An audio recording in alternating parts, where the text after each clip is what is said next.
Relax, George told me I only had 10 minutes. He was very direct about it. It wasn't even funny. Now, I first met my dear friend, George Bush, in 1962, when my father, Millard Simpson, was a member of the United States Senate and just elected.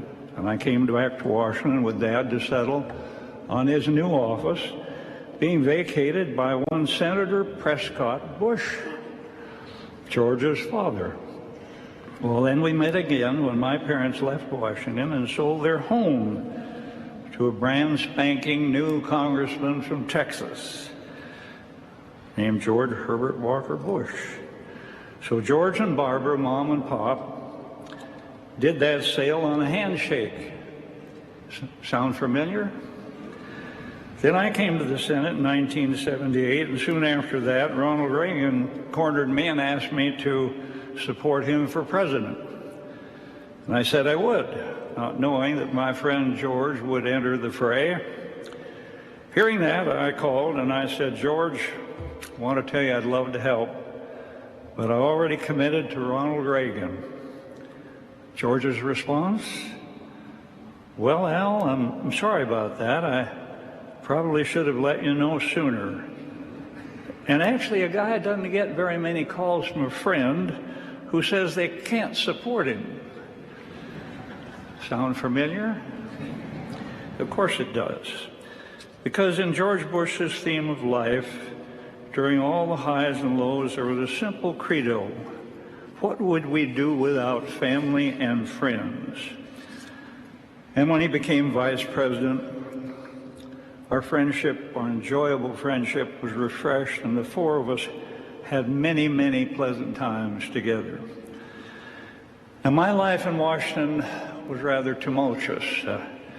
I went from the A social list to the Z,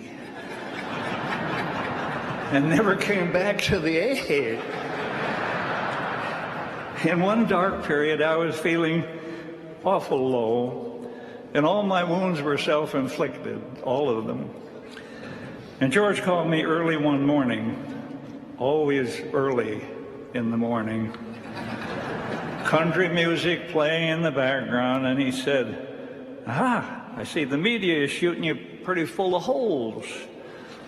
Actually, he said it a bit more pungently than that. And he said, why don't we go up to Camp David? You and Ann come over and we'll have a weekend together. At that time, his popularity rating was 93%. Mine was 0.93%. And so off we went. The media, of course, all gathered as we headed to Marine One. And George said, now wave to your pals over there in the media, Al. And they didn't wave back. So next morning, he's ratting through all the papers in the U.S., and he looks up and he said, aha, here's the one I've been looking for. A picture of Barbara and Ann and George with his arm and hand on my back. And later we're having a sauna. And I said, George, I am not unmindful as to what you are doing. You are propping up your old wounded duck pal. While you're at the top of your game, you reach out to me while I'm tangled in rich controversy and taking my lumps, and he said, yep. There were staff members, Al, who told me not to do this. But Al, this is about friendship and loyalty. Sound familiar? Well, we had an awful lot of fun, too. Always a delight to be in the president's box at the Kennedy Center, off to a play at the National Theater of the Warner with the Bushes. And outside of the president's box one evening, there was a massive 6-foot vase with an extraordinary glaze. I hope you know the difference between a vase and a vase. $35.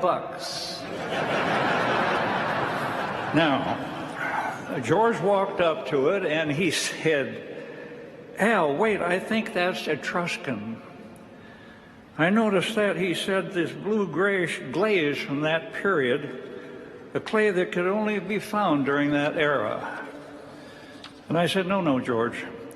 The patina there gives me the perception it was possibly older, perhaps of Greek origin, with that particular herbal paste before firing. Of course, people gathered around, mumbling about these expert observers. And Barbara and Ann finally came by and said, "Get out of here.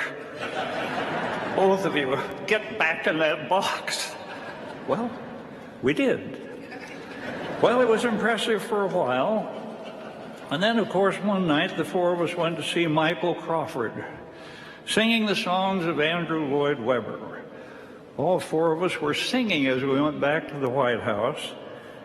"Don't cry for me, Argentina," and tidbits from Phantom of the Opera and other magic of Webber. And a few days later, he's getting hammered by the press for some extraordinarily petty bit of trivia. And suddenly he sings out, "Don't cry for me, Argentina." The press then wrote that he was finally losing his marbles. Now, these honored guests right here before us, who have held this noble post, know well of the slings and arrows of outrageous fortune. He was a class act from birth to death. He housed the strong sinews in mind and body gained from that extraordinary mother.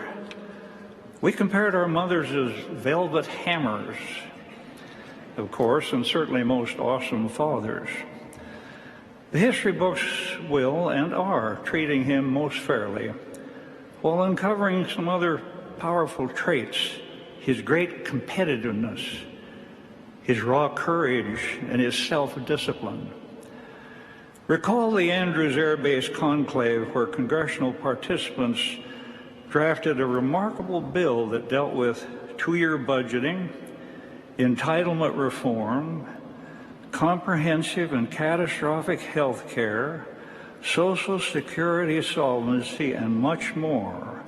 But it required a critical ingredient called revenue, translated into the word taxes, translated into the words "read my lips." And the group went to George and said, "Look, we can get this package done, but we must have some revenue." And he said, I'll never forget, he said, "What I've said on that subject sure puts a hell of a lot of heat on me." And then they all said, "Yes, but we can get it done, and it will be bipartisan." And George said, "Okay, go for it, but it will be a real punch in the gut." Bob Dole, then, a loyal warrior for George, took it back to the Senate, and we won a very strong bipartisan vote. And went over to the House, where his own party turned on him. Surely one of the main factors assuring his return to private life. But he often said, when the really tough choices come, it's the country, not me. It's not about Democrats or Republicans. It's for our country that I fought for. And he was a man of such great humility. Those who travel the high road of humility in Washington, D.C. are not bothered by heavy traffic. And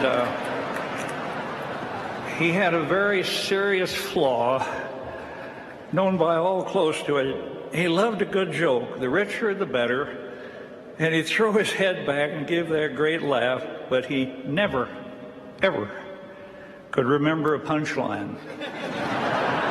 And I mean never. So the punchline for George Herbert Walker Bush is this: you would have wanted him on your side. He never lost his sense of humor. Humor is the universal solvent against the abrasive elements of life. That's what humor is. He never hated anyone. He knew what his mother and my mother always knew: Hatred corrodes the container it's carried in. The most decent and honorable person I ever met was my friend George Bush, one of nature's noblemen. His epitaph, perhaps just a single letter, the letter L for loyalty. It coursed through his blood. Loyalty to his country, loyalty to his family, loyalty to his friends, loyalty to the institutions of government, and always, always, always a friend to his friends. None of us were ready for this day. We mourn his loss from our own lives and what he was to each of us. That is so personal, so intimate, so down inside. It would have been so much easier to celebrate his life with him here, but he is gone, irrevocably gone.